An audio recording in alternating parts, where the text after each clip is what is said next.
이날 토론회에는 박태원 두산건설 부회장도 토론자로 참여해서 SOC 투자에 대한 현업 경제인의 소고라는 주제로 발표를 했는데요. 사회 간접 자본 SOC 예산 감축으로 인한 건설업계 전반이 겪는 어려움과 SOC 예산 확대 필요성을 설명했습니다. 관련 내용은 취재 기자와 함께 살펴보도록 하겠습니다. 네, 배태우 기자. 네. 최근에 여러 가지 자료들을 살펴보면 고용 악화를 넘어서 쇼크다라는 이런 표현까지 나오고 있는 실정입니다. 네. 이런 상황이 정부의 소극적인 SOC 투자와 무관하지 않다, 이런 얘기가 나오고 있다고 하는데요. 네, 그렇습니다. 뭐 네. 악화가 아니라 참사라고 표현하는 언론까지 있는데요. 네. 그 박태원 두산건설 부회장은 오늘 토론회에서 복지 예산 확대로 인해 지속적으로 SOC 예산이 축소되면서 공공공사 물량 감소로 건설업계 전반이 힘들다고 말했습니다.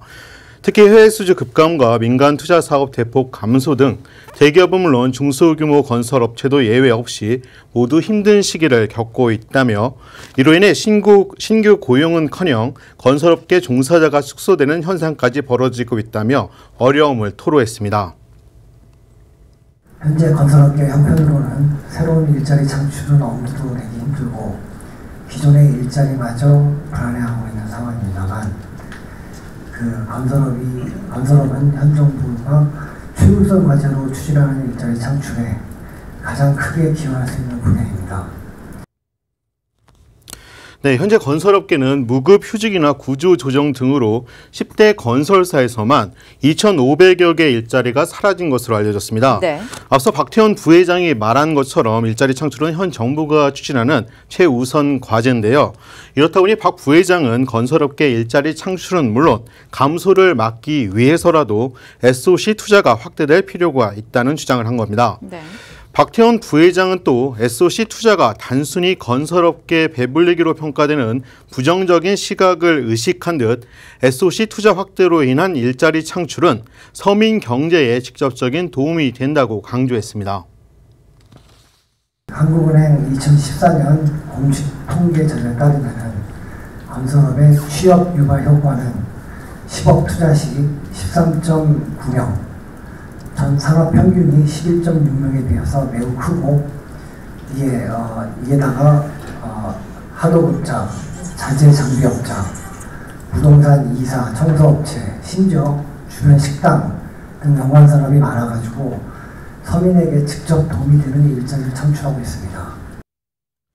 네, 실제로 1,000억 원대 도로 신설 공사를 조사한 결과를 예로 들었는데요. 네. 연간 투입 인력이 18,000명이 넘었고요. 또 장비 역시 6,000대 넘게 투입되면서 건설 산업이 일자리 창출과 관련 산업 활성화에 적지 않은 기여를 했다는 게 박 부회장의 설명입니다. 이와 함께 박 부회장은 정부가 SOC 예산을 삭감할 때 내놓는 주요 근거 중에 하나인 SOC 스톡이 충분하다는 정부 주장에 대해서도 반론을 제기했습니다. 국토 면적당 도로와 철도 통계 대신 면적의 인구 등 다양한 요소를 반영한 국토 개수당 도로 보급률을 살펴봐야 한다는 지적인데요. 이런 경우 우리나라는 OECD 34개 국가 가운데 31호 최하위권이라며 여전히 SOC 투자의 필요성은 높다고 강조했습니다. 아울러 박태원 부회장은 최근 정부가 발표한 생활 SOC에 대한 투자를 통해 일자리를 늘리겠다는 정부 방침에 대해서는 긍정적이라고 평가했습니다. 다만 생활 SOC 개념이 아직 바로 잡힌 게 아닌 만큼 문재인 정부가 말한 생활 SOC에 지역 도로나 철도, 교량 등이 포함되어야 한다고 강조했습니다. 이와 함께 건설 산업이 일자리 창출은 물론 지역 경제 활성화에도 이바지할 수 있도록 문재인 정부가 충분한 SOC 예산을 마련해 주길 바란다는 뜻도 전했습니다. 네, 아무쪼록 정부가 현장의 목소리도 귀를 기울여야 될 것 같습니다. 지금까지 배태우 기자와 함께했습니다.